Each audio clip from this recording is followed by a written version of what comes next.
का? हो, थोडं दमल्यासारखं झालंय. बसूया 2 मिनिटं. हो, बस बस. पाणी वगैरे आणू का? नाही नाही. नाही, नक्की? बस.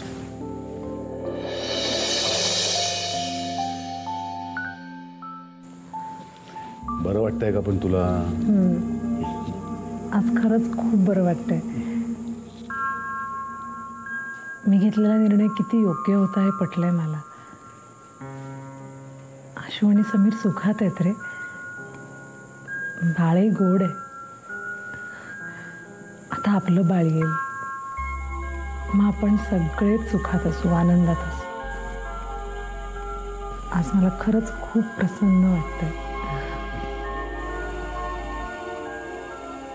मॅडम, प्रसन्न वाटतंय मग काय इथेच बसून राहणार आहात की चेंज वगैरे करायचंय? अरे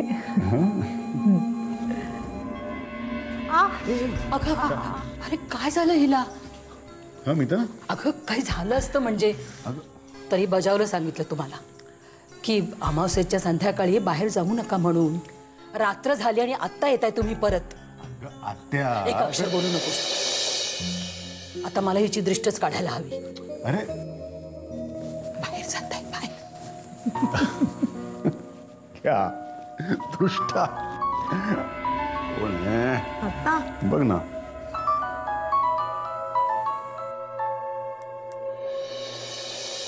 हा मीरा, बोल ग. हॅलो मामा, नमिता मामीला दे ना, मला तिच्याशी इम्पॉर्टंट बोलायचंय. अच्छा, तू आहेस? एक मिनिट, हा देतो देतो. मामी, काहीतरी इम्पॉर्टंट बोलायचंय भाच्याला तुमच्याशी. घ्या. बोल रे. मामी, मला तिकडे शाळा सुरू व्हायच्या आत तिकडे परत राहायला यायचंय. अरे मग ये ना, त्यात विचारतोस काय? पण आई ओरडते ना. ओ हा, मग एक काम करते, मीच तुला आणायला येते. मग आई काय बोलू शकणार आहे? करेक्ट. ठीक आहे, मग मी तुला उद्याच आणायला येते. डन? ये, पण नक्की ये हा, मी तुझी वाट बघतोय. हो नक्की येते. आणि आता फोन ठेव, नाही तर आपलं सिक्रेट सगळ्यांना कळेल. काय? Bye bye.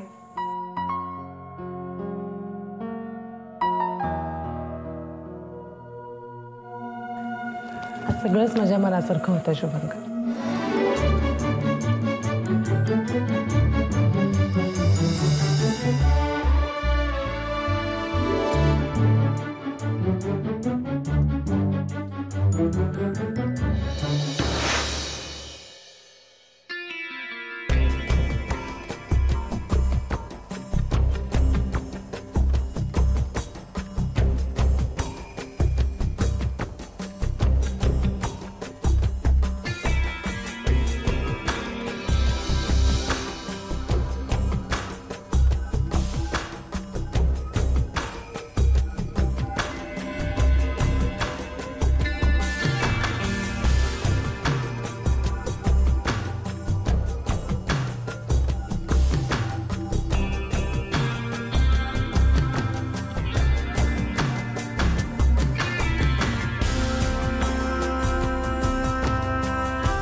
पण आत्या मी सांगते ना, असं खरंच काही झालं नाहीये.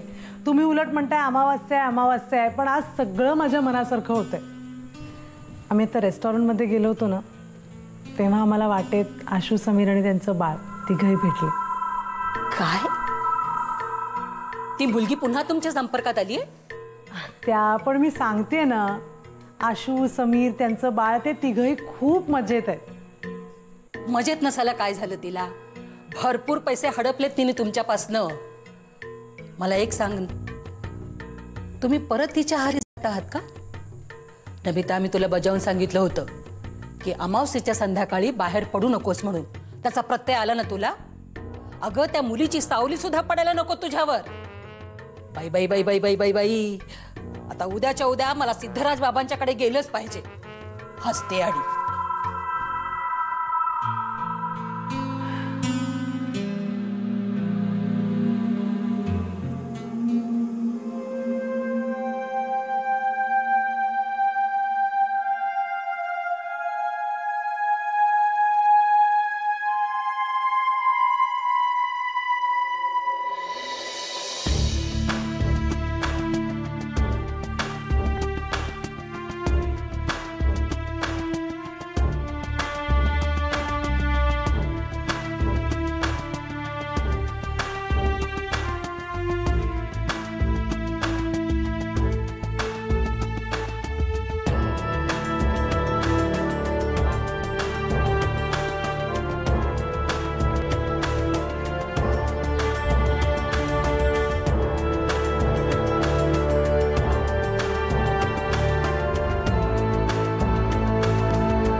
फोन कट करू नकोस प्लीज. हे बघ, मला एकदा बाळाला भेटायचंय, फक्त एकदाच. मी पुन्हा नाही सांगणार. उद्या सकाळी. हां ठीक आहे, पण यानंतर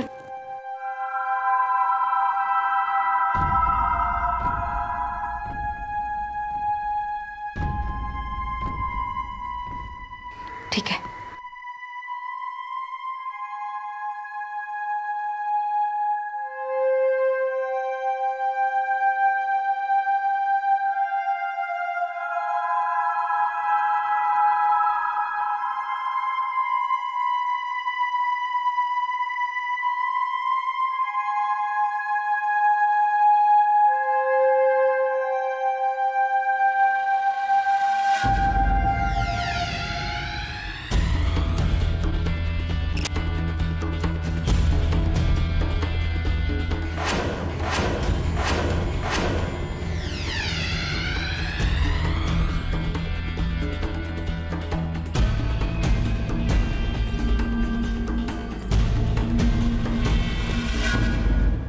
कोणाशी बोलत होतास तू?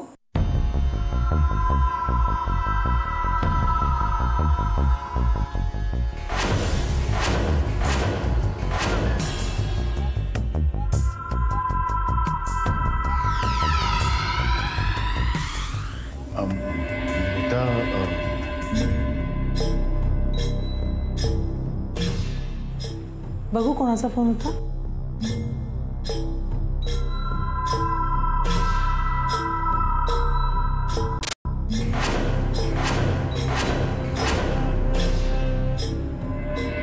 नमिता, त्या अवदेसीची दृष्टी लागू नये म्हणून मी नारळ वाढवला होता.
बाय बिता निघतो मी. बाय, मी पण निघते.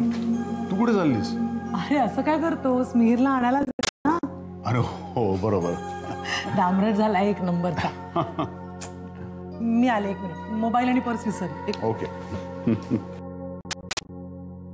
शुभू, ही कुठे निघाली? आणि अगं ती चालली मीराकडे मिहिरला आणायला.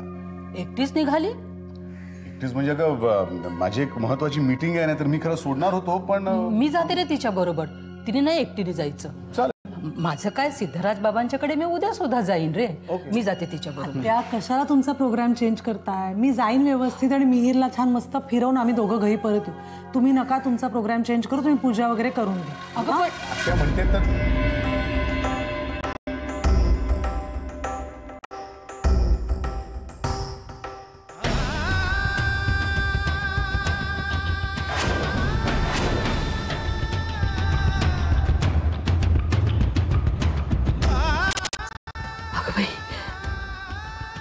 अपशकुन आहे हा. आत्या अगं अपशकुन वगैरे काही नसतं ग. शुभंकर, तुला कळतं का मला कळतं यातलं? तुलाच माहिती. आत्या असं काहीही नसतं.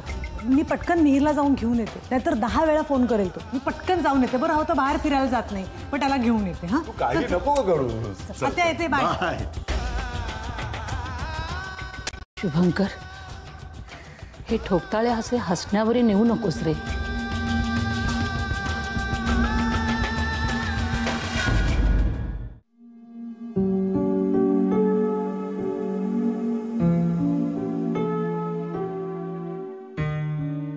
हाय. हाय. मिहीर अभ्यास करतोय मिहीर. अभ्यासाच्या बाबतीत लाड नाहीत आणि इतर लाडांवरही जरा कंट्रोल हवाच. पिझ्झा बर्गर हे सगळं रोज बरं नाही खाणं.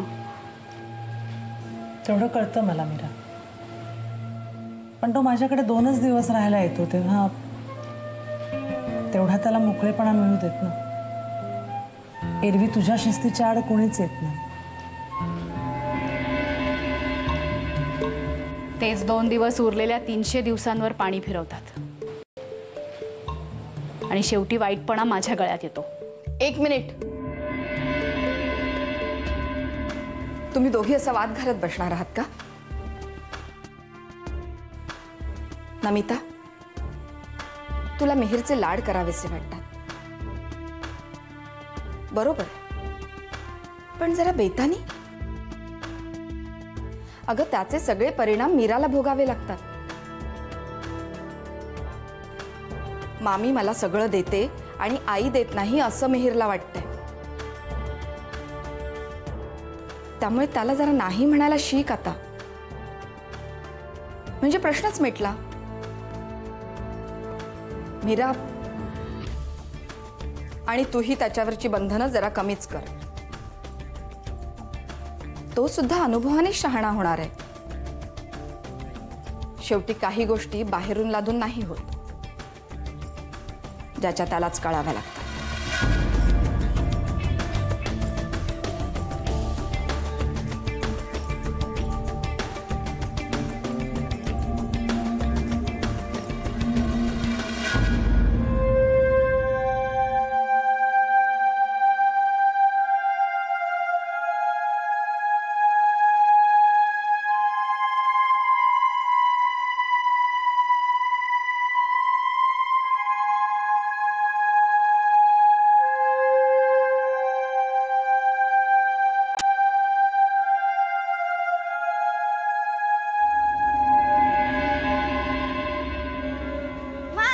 अरे हळू हळू.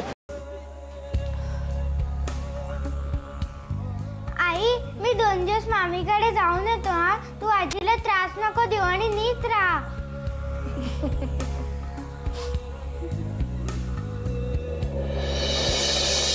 जा, शहाण्यासारखा वाघ. हा, कोणालाही त्रास द्यायचा नाही. मजा कर. मामी झोप. अरे हळू, सावकाश. अरे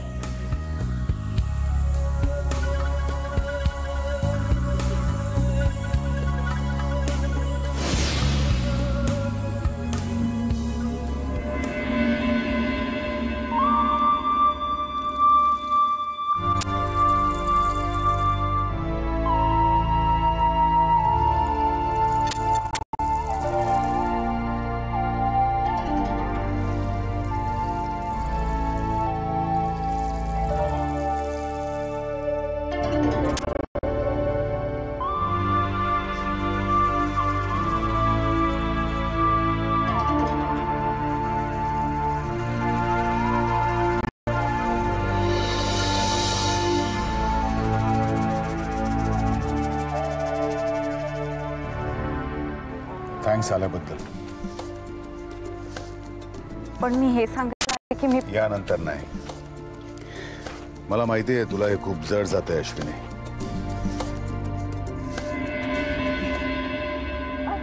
पण माझ्या एका प्रश्नाचं उत्तर देशील तू? मला सांग,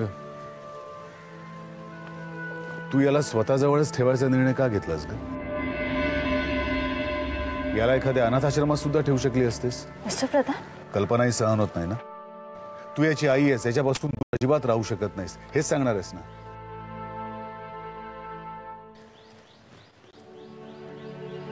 मग माझं काय अश्विनी? बापाच्या भावना यापेक्षा वेगळ्या असतात असं वाटतं तुला? अगं खरं तर मी सुद्धा याच्यापासून दूर नाही राहू शकत, पण माझा इलाज नाही. आणि म्हणूनच अश्विनी, तुम्हाला कितीही तोडून टाकलंस ना तरी फक्त याला भेटायला मिळणार या कल्पनेने मी सगळे अपमान सहन करतो.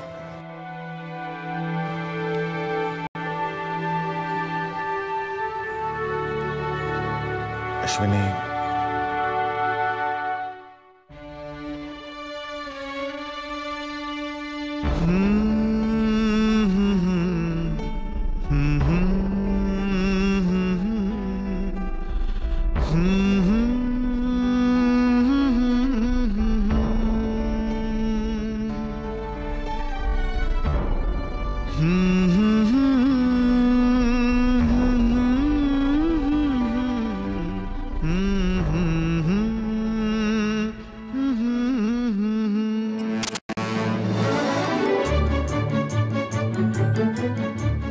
तू याचं बारसं केलंस का ग? नाही. वहिनीच्या डोक्यात काहीतरी आहे, पण आईने अजून हे सगळं फारसं स्वीकारलेलं नाही, म्हणून मी शांत बसले. कदाचित माझ्यासाठी. म्हणजे अश्विनी,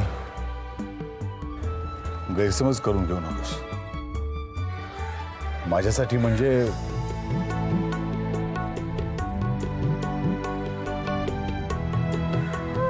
खरं तर ही गोष्ट आजपर्यंत मी कोणालाच सांगितली नव्हती, कोणाबरोबर शेअर नव्हती केली.